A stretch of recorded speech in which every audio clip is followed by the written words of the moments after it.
Salut les amis, mais qu'est-ce que c'est que ce titre encore? Arrêtez de critiquer l'argent, mais Manu, tu deviens fou. Je croyais que tu étais un anticapitaliste, pro-retour aux sources, voilà, le chasseur-cueilleur des temps modernes. Qu'est-ce qui se passe? Oui, tout simplement, je voulais vous dire que j'en avais marre de... Bon, dans un sens, évidemment qu'il faut critiquer l'argent, puisque je pense plus que jamais que c'est la source de beaucoup de problèmes. Même si ce n'est qu'un outil, hein, c'est quand même un outil de...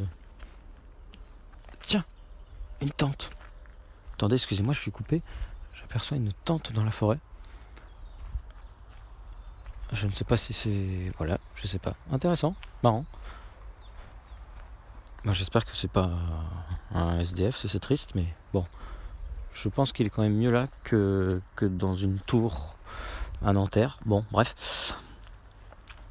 Donc oui, ce que je voulais vous dire, c'est que voilà, en ce moment j'écoute beaucoup Francis Cousin, donc je vous invite vraiment à aller écouter ce monsieur, je vais vous mettre des liens en description. Pour moi, j'ai enfin trouvé le philosophe qui me parle directement, qui me donne vraiment des réponses, des explications, et surtout qui est causaliste comme moi, qui cherche vraiment voilà, pour tous les problèmes de société, machin, il revient toujours à la cause. Alors lui, il a une lecture des choses, voilà, il met tout en rapport avec la lutte des classes de Marx.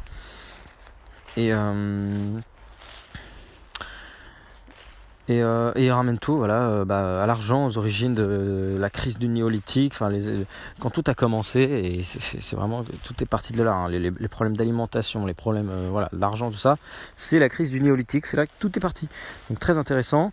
Et il redonne des lettres de noblesse à Marx, parce que moi je ne connais pas du tout, je n'ai jamais lu, j'en ai plein d'idées. Pour moi, j'avais résumé Marx à 40 millions de morts dans les goulags. Mais apparemment, on s'est bien foutu de notre gueule. Donc je vous invite à l'écouter parce qu'il expliquera ça mieux que moi. Mais il redonne vraiment toute sa noblesse à Marx. Le Capital a sali son nom et nous en a fait une vision. En gros, le communisme, comme on l'a vu appliqué, ce n'est que du capitalisme d'État. Voilà, ce n'est pas le vrai communisme dans le sens que Marx l'entend, hein, qui ressemble plutôt au village des Schtroumpfs, hein, et tout simplement à une communauté, retour à une communauté originelle, les Sioux, les Germains, les Aborigènes, des trucs du style. Bref, donc ce que je voulais vous dire, c'est que nous sommes effectivement dans une contradiction avec l'or, parce qu'on rêve d'un monde sans argent, on rêve de retourner à la nature et de vivre comme des Indiens, voilà, ça c'est l'utopie. Mais il y a une autre réalité, c'est que notre monde s'est transformé, et c'est comme ça depuis au moins 10 000 ans. Voilà, nous sommes dans un monde marchand. Donc d'un côté, ça m'énerve quand les gens disent on ne peut pas vivre sans argent. Si, on peut vivre sans argent. Il suffit de vivre dans la nature, de fabriquer ses vêtements soi-même, de se répartir les tâches en petites communautés, et puis c'est possible de vivre sans argent. Les animaux vivent sans argent. Nous sommes des animaux, donc on peut vivre sans argent. Donc ça déjà, ça devrait être clair. Et d'un autre côté, ça me dérange les gens qui critiquent l'argent à tout bout de champ, alors qu'ils en utilisent tous.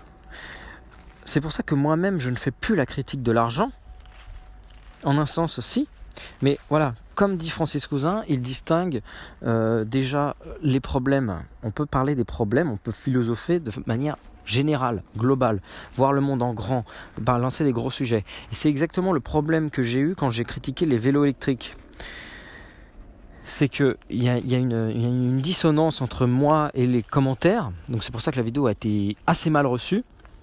C'est que moi je faisais une critique globale, je voyais le monde dans sa globalité, et je voyais vraiment le côté, le capitalisme se fout de votre gueule, puisque vous avez des jambes pour marcher, pour vous déplacer, ou alors à la limite un vélo de façon mécanique, alimenté par vos jambes, et glucose dans vos muscles. Et le système voilà, est en train de vous vendre encore un truc qui fonctionne au nucléaire. Donc je dénonçais cette arnaque-là. Et les gens tout de suite m'ont dit oui, mais le vélo c'est très pratique pour pas froisser son costard. Alors déjà moi je trouve ça débile parce que, excusez-moi hein, mais oui, je fais une critique de la société. Oui, le costard pour un bureau à Paris, ça me plaît pas trop. Donc évidemment le vélo électrique va avec ça. Enfin moi je jette tout à la poubelle. Vous n'êtes pas en train de me sortir un argument qui va me convaincre, hein, de ne pas froisser son costard, de ne pas transpirer parce qu'on a un vélo électrique qui avance tout seul. Moyen. Et après le côté le vieux, les vieux comme ça ils peuvent faire du vélo machin et tout. Purée, ça fait 10 000 ans qu'il y a des jeunes, des vieux, machin, qu'on peut très bien vivre sans ça, voilà, tout simplement. Surtout que ne perdez pas en tête que ça fonctionne grâce à l'énergie nucléaire, hein, ça sort pas de nulle part. Donc si encore c'était rechargé par des panneaux solaires et des éoliennes uniquement, faut pas se voiler la face, hein, surtout en France. Hein. Le nucléaire, tout ça, c'est un autre problème, un autre sujet. Donc arrêtez un petit peu. Donc voilà, la distinction entre les problèmes vraiment globaux, voilà, quand on parle des choses en grand, du monde en général, et évidemment il y a les problèmes du quotidien.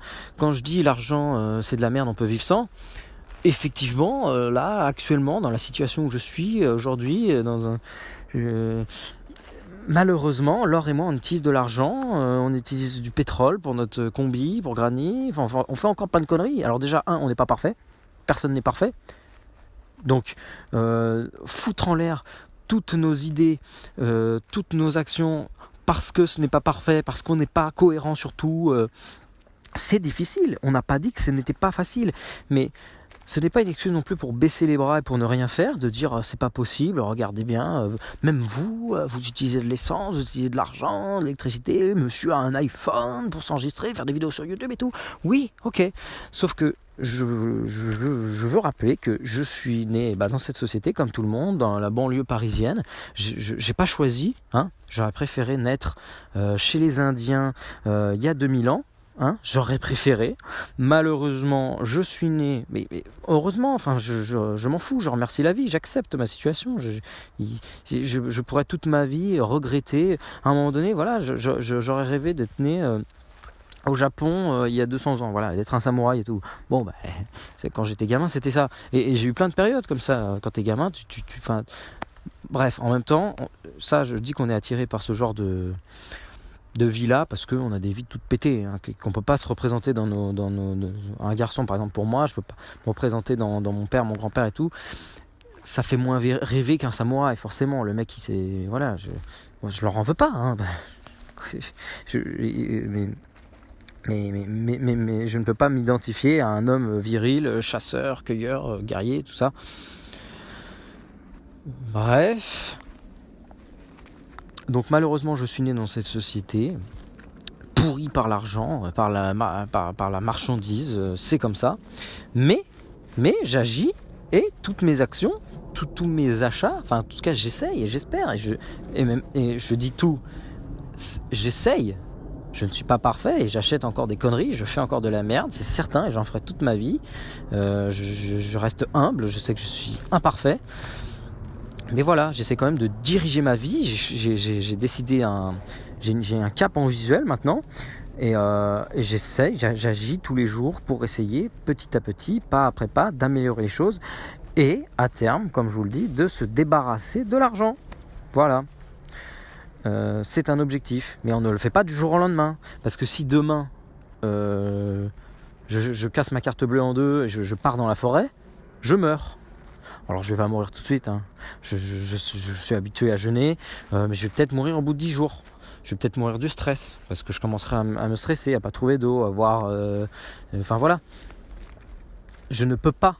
On ne m'a pas enseigné. Normalement, dans le monde idéal que moi je me représente, voilà, dans la communauté originelle d'hommes des bois, d'hommes de la nature, normalement depuis ma tendre enfance, à 24 ans, normalement je serais un homme vraiment mûr, parce que effectivement on mourrait peut-être un peu plus tôt. À 15 ans les mecs c'était des adultes, c'est peut-être pas pour rien que notre système reproducteur se développe à l'adolescence, Voilà, on peut être mature enfin, ouais, au Moyen-Âge, les mecs étaient adultes à 15 ans, enfin bref. Et donc, à 24 ans, normalement, je devrais être capable de tout faire, de fabriquer mes propres vêtements, de chasser, de me nourrir, de cultiver, machin. Ça s'est pas passé comme ça, puisqu'on m'a foutu à l'école, où je n'ai rien appris pendant 20 ans. Donc, malheureusement, je pars de zéro avec énormément de retard. C'est pour cela qu'on ne dit pas merde à l'argent et à tout ce monde-là d'un coup. J'ai des vêtements de merde faits en Chine, j'ai un téléphone dans la main, oui je sais, c'est de la merde, c'est pas parfait, je ne suis pas parfait, mais c'est vraiment le but de Naturotrip, c'est montrer, c'est l'expérience Naturotrip d'un jeune couple, de citadins, de la banlieue parisienne, qui veulent se casser de là, tout simplement. Donc voilà, nous on est motivés, on est chaud, on part de... Bon, alors on n'est pas les premiers, heureusement, on peut suivre quand même des personnes qui vivent d'une autre manière, ça fait des années, donc depuis des années, donc merci à eux, on peut les suivre, on peut s'inspirer, mais voilà, il n'y a pas non plus énormément d'exemples, surtout de personnes comme nous, donc c'est le but vraiment de Naturotrip. Nous on pense que c'est ça notre place, notre mission, voilà, c'est dur de trouver un sens à sa vie, donc c'est peut-être ça le sens de notre vie, on n'en est pas certain, mais on en a l'impression, enfin en tout cas, on a l'impression que nous ça nous plaît, donc on se dit que si ça nous plaît, si ça nous fait vibrer, c'est qu'il doit y avoir quelque chose de bon, on espère. Donc voilà, on pense que notre mission c'est de tracer une voie et de motiver et d'aider les jeunes qui sont dans la même situation que nous, qui ne se reconnaissent en rien dans ce monde-là, qui en ont marre qu'on leur parle d'argent, de boulot, de faire des études qui ne les intéressent pas. On s'est tous retrouvés dans cette situation en 4e, en 3e, où on se dit mais merde, attends, on nous demande déjà ce qu'on doit choisir, mais attendez, merde quoi. Et ensuite tu dois prendre une voie qui va te dire... qui va diriger ta vie pour toute ta vie. Non mais c'est quoi ces conneries là? On ne vit pas, on est loin de vivre au jour le jour, on est loin du moment présent là. Quand tu fais des plans de vie comme ça, bon allez je vais dans une école pendant 5 ans, machin. Moi c'est en ça que je regrette ma formation de naturopathe, tout simplement. Si j'avais pu me permettre de payer l'école en 1 an, je l'aurais fait en 1 an, en 10 mois. Mais étaler sur 3 ans, je trouve ça vraiment long. Je commence à en avoir marre, je commence à avoir d'autres rêves, d'autres envies. On est vraiment optimisé pour effectuer des actions directes. Voilà, tu te lances dans un truc, tu le fais. C'est ce qu'on observe chez les enfants qui ne vont pas à l'école, qui apprennent d'eux-mêmes, voilà, qui font c'est même plus loin que l'école à la maison. Les enfants qui ne sont pas éduqués, qui font un peu... Ils font pas ce qu'ils veulent, mais ils apprennent ce qu'ils veulent quand ils veulent. Et un enfant qui apprend à lire, qui ne va pas à l'école, il va apprendre à lire peut-être à 15 ans, en 1 mois, comme ça, boum, d'un coup. Tandis qu'à l'école, on a des gamins qui arrivent au collège et qui savent toujours pas lire. Et ça fait des années qu'ils sont devant des bouquins avec des lettres devant eux. Ils savent toujours pas aligner des mots. Ils lisent très mal. On n'est pas fait pour faire de l'anglais 1 heure, de l'histoire 1 heure, de la géo 1 heure. Non, on est fait pour apprendre l'anglais, boum, pendant 6 mois, que ça. Ensuite l'histoire, et boum, on s'intéresse à l'histoire, on fait que ça. C'est pour ça qu'on a plein des passions qui évoluent comme ça. Bref, c'est un autre sujet. Je pense que vous avez compris. Je répète que si vous n'avez pas compris des sujets, vous pouvez me demander en commentaire de revenir dessus, de détailler. Parce que je me connais et vous me connaissez, je pars dans tous les sens. Donc j'ai plein d'idées dans la tête. Et mes podcasts, là, mes vidéos ne sont pas du tout préparées. Elles sont très peu écrites. Et si ce n'est pas du tout, là j'ai vraiment dégainé mon téléphone. Parce que dans mes notes, j'avais écrit « Arrêtez de critiquer l'argent ». Voilà, parce que ça m'énerve. Moi personnellement, j'ai complètement décomplexé avec l'argent. Je sais que ça fait partie du monde, que ça fait partie de la vie, que c'est comme ça. Donc que j'en ai besoin par rapport au monde dans lequel je suis. Mais je sais qu'on peut vivre autrement, qu'il peut y avoir un autre monde. Et c'est vers ça qu'on va, tout simplement. Donc effectivement, on n'est pas parfait. Effectivement, on utilise encore de l'argent. On est des pauvres capitalistes, oui, on vous demande aussi de l'argent pour financer notre essence, nos machins et tout, oui, parce qu'on a besoin de s'acheter à bouffer aussi, malheureusement.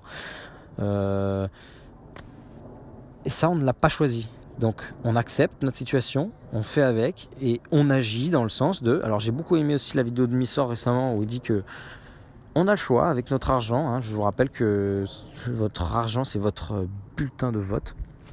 Donc vous avez le choix avec votre argent de choisir le monde que vous voulez voir. Hein. On veut lutter contre les pesticides. Encore aujourd'hui je vois une vidéo sur le taffetas là, sur... le CETA, le TAFTA, sur les saumons OGM que les Américains bouffent, les Canadiens bouffent, et qui va arriver en France à cause du CETA qui va être signé, nanani, nanana. Mais non, mais ça dépend que de vous. Attends, d'acheter un saumon qui est OGM ou pas, d'acheter bio, c'est à vous. On s'en fout que le truc soit signé, que dans les magasins, d'un coup, il y a des poulets à 3 pattes bleu fluo qui apparaissent. Ben, vous l'achetez pas, et puis ça va pas se vendre, et du coup, ils arrêteront d'en faire. Puis c'est tout, c'est pas plus compliqué que ça. Donc, avec votre argent, vous avez le moyen de voter et aussi vous avez le moyen de consommer des choses qui vont vous émanciper. Il y a deux sortes d'achats. Il y a les achats qui vous aliènent, les achats qui vous enferment. Je sais pas, vous achetez je sais pas, j'ai pas d'exemple. Vous achetez une voiture par exemple, c'est plein d'emmerdes. Il faut payer l'essence, il faut payer l'assurance, il faut machin. C'est peut-être un truc qui va vous aliéner. J'ai pas préparé, hein, je vous balance un exemple comme ça. Mais vous pouvez aussi vous acheter un panneau solaire par exemple, qui va vous permettre de vous libérer du circuit, de vous libérer d'EDF. Voilà, vous achetez plein de panneaux solaires. Enfin voilà, pour vous dire que je persiste, l'argent c'est de la merde, écoutez Francis Cousin, il le dit bien mieux que moi, mais je suis réaliste, il y a le quotidien, je dois manger, je dois boire, hein. Mais quitte à consommer, achetez des bonnes choses, arrêtez d'acheter de la merde et achetez des choses qui vont vous libérer à terme. Donc oui, effectivement, Naturotrip est en dissonance, nous utilisons de l'argent, nous demandons de l'argent, hein. On souhaite vivre de Naturotrip, on ne l'a pas caché depuis le début, il y a un côté financier, donc nous on n'aime pas du tout le marketing, la pub, machin, donc on va être très clair, très net maintenant, on va, si jamais on vous demande, on vous propose nos services ou un stage, une formation en ligne ou quoi que ce soit, on va pas se faire chier avec des techniques, des tunnels de vente, des techniques marketing et tout. Ce sera clair, ce sera net, ce sera précis. Il n'y aura pas d'histoire de promo. Voilà, ce sera le prix juste. On réfléchit vraiment à ça en ce moment. On réfléchit même à des prix proportionnels en fonction du salaire des gens. Enfin voilà, c'est des idées qu'on a, qu'on a repris. Enfin bref, l'argent c'est de la merde, mais arrêtez de le critiquer. On arrête ce débat nul de l'argent c'est bien, l'argent c'est pas bien. Il faut sortir de ces débats stériles là, c'est comme le gauche, la droite, c'est bien plus global, hein, c'est bien plus général que ça. Bon, je pense que vous avez compris. Je vous dis à demain dans le prochain podcast. Et comme d'habitude, je vous invite à partager, à mettre un pouce, à vous abonner, à laisser des petites étoiles et à me dire ce que vous en pensez en commentaire. N'hésitez pas aussi à poser vos questions, hein. Je les réunirai et puis j'y répondrai à l'occasion. Donc très bonne journée à vous, très bonne semaine, passez à l'action, utilisez bien votre argent. On vous dit à très vite, à très bientôt les amis, salut.